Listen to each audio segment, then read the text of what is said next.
கிறிஸ்துவுக்கு அன்பானவர்களே, அதிசயங்களை குறித்து பார்த்து வருகிறோம். இந்த நாளுக்காக ஆண்டவரை ஸ்தோத்திரிக்கிறேன். யோசுவா 6ஆம் அதிகாரம் 15 வசனத்தில் வாசிக்கிறோம்.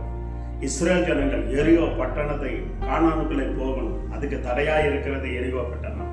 இந்த வார்த்தை கேட்டுக்கொண்டு இருக்கிற தேவனுடைய பிள்ளைகளே, அப்ப அந்த பட்டணத்தை இடிக்கணும்னா மாத கணக்கில் இடிச்சாலும் அந்த மதிலை இடிக்கணும்னா, அந்த பட்டணத்துக்குள்ள போறதுக்கு அந்த மதிலை இடிக்கணும்னா கிட்டத்தட்ட வேத அறிஞர்கள் சொல்றாங்க, அது கிட்டத்தட்ட ஒரு 16 அடிக்கு மேலே அந்த மதில் இருந்ததாக சொல்கிறாங்க ஒரு கணக்கு.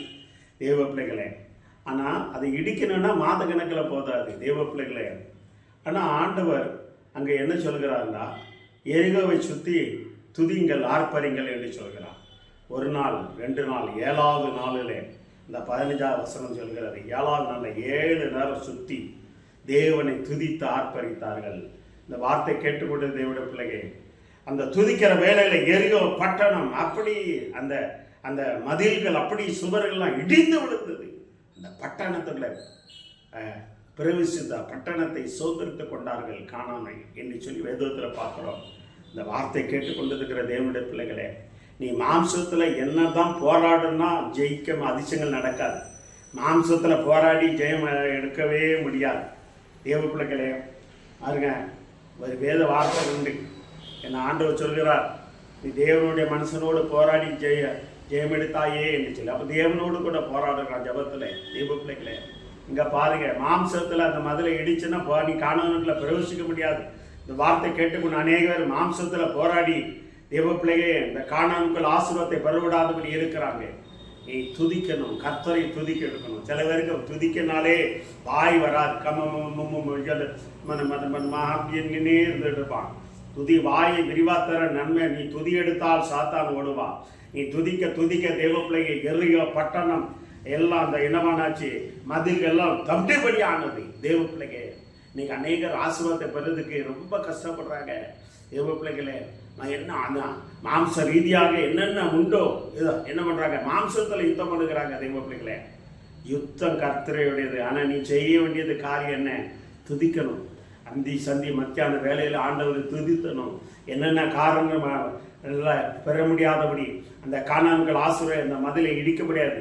உன் ஆசீர்வாதத்துக்கு தடையாக என்ன மதில் எரிகோ மதிலை போல என்ன மதில் இருக்கிறதோ அதை விழுணும்னா அவன் 1000 பேர் இருக்கணும், லட்சம் பேர் இருக்கணும், கோடி பேர் இருக்கணும். நீ ஆண்டவரை ஆராதித்து துதிக்கும் பொழுது என்ன ஆகும் தேவ பிள்ளைகளே? அந்த மதில் இடிந்து விழும் தேவ பிள்ளைகளே. அப்பேற்பட்ட அதிர்ஷ்டங்களை செய்தார் யோசுவா நாட்களிலே இஸ்ரேல் மக்களுக்கு செய்த அதே அதிர்ஷ்டங்களை உன்னை காண பண்ணுகிற தேவன் இன்னைக்கு அதே அதிர்ஷ்டங்களை காணிச்சிருவா. என்னென்ன இதுல பிரவேசிக்க முடியாது இருக்கிறதோ, என்னென்ன பட்டணத்துல பிரவேசிக்க முடியாது இருக்கிறதோ, என்னென்ன ஆசீர்வாதங்களை பிரவேசிக்க முடியாது இருக்கிறதோ, நீ ஆண்டவரை துதி ஆர்ப்பரி மகிழ். அவரை இக்காலத்திலும் சோத்தரிப்பேன், அதன் துதி என் வாயில இருக்கும்னு சொல்லி சங்கீதக்காரன் சொல்கிறான்.